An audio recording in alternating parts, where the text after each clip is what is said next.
家好，我係阿圈，咁我係一位夏威夷大溪地舞嘅導師啦。今日就分享我嘅故仔，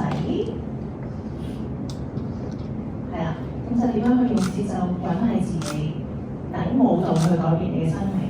咁可能你會諗啦，即係我成日跳舞啦、上堂啦、上舞台表演啊，走嚟走去啲 costume 都應該係好中意表現自己，好唔怕醜咁咧。但其實絕對唔係啦。咁我細個都係勁怕醜啦，就係怕醜到咧即係可能阿爸阿媽叫你嗌 uncle auntie 早晨啦，咁樣嗰啲嚟嘅。咁直至可能出嚟做嘢啦，咁啊 open 少少啦。咁咧直到有一刻有個朋友同我講不如一齊去學跳舞啦咁我就去咗啦。咁我從來冇學過嘅，咁我學咗2個月啦。咁個老師咧又同我哋兩個講話，喂你兩個我哋學校 showcase 你兩個去表演而家就冇啦咁。跟住我心諗，老師你都幾大膽嘅喎咁樣，我哋兩個咁樣2個月你就叫我哋表演，咁好啦。咁嗰陣我哋就係去學肚皮舞嘅，係啦，中東嘅肚皮舞啊。咁我哋兩個上台嘅時候就好似而家即係突然間行出嚟，啲燈射住你，然後咧側邊好似大約唔知80至100人咁樣黑黑地，你見到啲眼好似望住你又唔見唔到佢樣咁樣啦。咁勁驚啦，手心冒汗啊，心跳啊，個一片空白啊咁樣。咁即係大家都會理解緊張嘅狀態啦。但係當你好緊張嘅時候，然後你又 feel 到你喺度跟住個音樂，你嘅身體係會自己會去喐啦。咁然後去 enjoy， 慢慢去開始 enjoy 個 moment。然後咧，觀眾好似譬如你而家咁啦，咁開始有啲掌聲啊，會有啲歡呼聲嘅，好鼓勵嘅咁樣。咁當時覺得其實舞台係一個幾好嘅嘢嚟喎。咁我就喺嗰個慢慢個節奏覺得好似我揾翻少少自信翻嚟咁樣啦。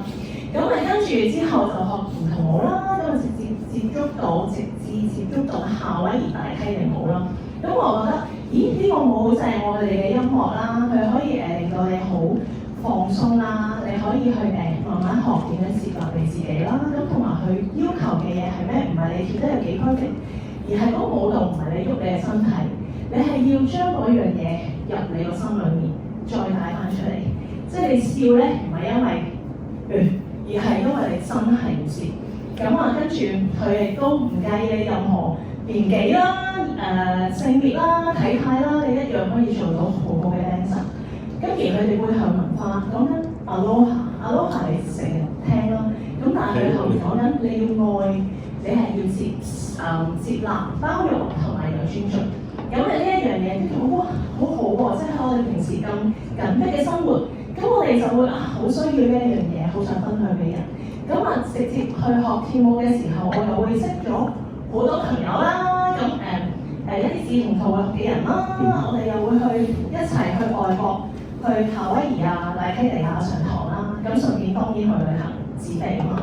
咁我哋會 feel 到喺你嘅從呢個舞蹈，我識咗一班人，佢咧變成咗好似我哋嘅屋企人咁樣，即係我哋一齊跳舞跳到可能背到腳都斷咁樣嗰啲啦。咁跟住就去旅行啦。咁好多嘅生活點滴啦，就令到而家變成我人生一啲好重要嘅回憶。可能如果我冇跳舞嘅話，其實我根本都唔會揀呢啲地方去旅行咁樣。咁佢慢慢咧形成咗喺我生活嘅所有嘅嘢，好多越嚟越多佔佢嘅比例啦。咁直到慢慢喺香港少人跳啦，咁我哋跟咗個夏威夷嘅老師，咁去學習啦呢幾年。咁啱啱星期日我哋就喺日本，佢喺日本分校20週年，咁我哋就去咗表演。咁當時 dancer 你見到我哋練習咧，呢個都唔係全部咁樣啦，因為實唔落。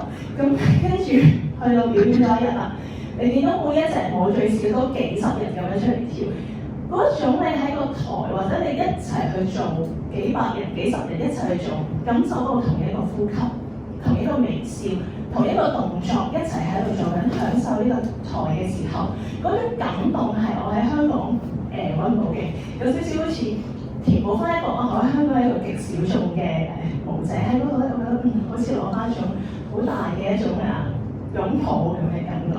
咁令到我覺得舞蹈呢樣嘢真係好重要。只要我哋咧去跟住我哋嘅心個節奏去跳，咁咧我哋嘅生命其實就跟住你一齊去笑。咁咁亦都喺你嘅節奏舞蹈啦，俾你揾到自己，亦都俾我咧佢可以擁抱到呢個世界。